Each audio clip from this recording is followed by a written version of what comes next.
Wonder Boy is a pretty interesting game, but not really because of its gameplay. That's kind of simplistic.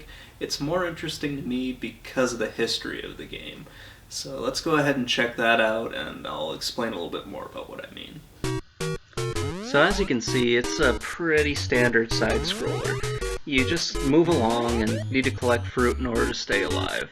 You get a few power-ups here and then, and... wait a minute. Sorry about that. This is not, this isn't Wonder Boy. This is actually Adventure Island. I'm really sorry about that. Let me see if I can't grab the right clip here. Just give me 1 second. Okay, here we go. So, Wonder Boy, as you can see, it's a pretty standard side scroller. You just move along, collect fruit in order to stay alive, and you get a few power-ups here and there. And what? Really?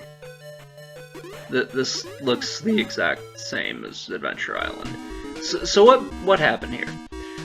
Basically, this was made by Hudson Soft, both Adventure Island and Wonder Boy, through a few different categories, or through different companies here. So it's essentially the same game. The details are a little weird on this one, and we'll go into those in just a little bit. So there's kind of a weird story behind this.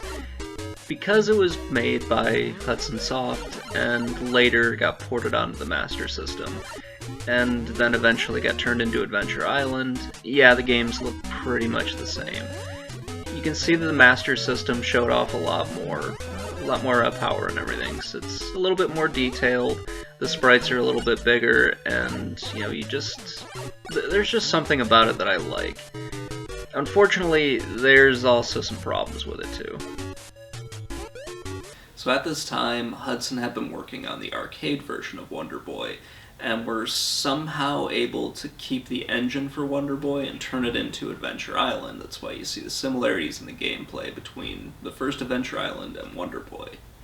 Wonder Boy, the assets, like as far as like the sprites and everything, and the story and the names, that all stayed with another company, and they stayed closer to Sega.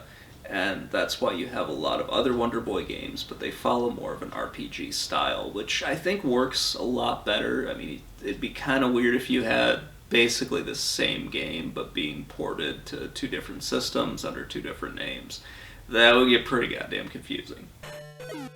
So anyway, back to Wonder Boy, since that's kind of the game that I'm playing here, and the game that everybody sort of chose for me to play on my little poll that I put out.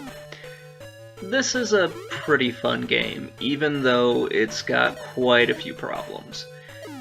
One, it is really the jumping mechanic. I absolutely hate the way they do jumping here. Whereas in Adventure Island, where you can do a super jump pretty much any time, in Wonder Boy you have to use both buttons in order to do it, which can make stuff like here really goddamn problematic. And there seems to be, I don't really know how to put it, but like a little bit of a momentum-based jumping mechanic to it. Think the ice level in Mega Man. That's kind of the best way I can say how this feels. You slip a lot, and it's just not a great way of doing things. There's also the problems of your tomahawk just never hitting anything. At least that's the way it seems every once in a while. If this had the same jumping mechanics, and I know I'm harping on that a lot, it would be just as good as Adventure Island. But as it currently stands, I think Adventure Island is the better game, just because the controls are better than what they are in Wonder Boy.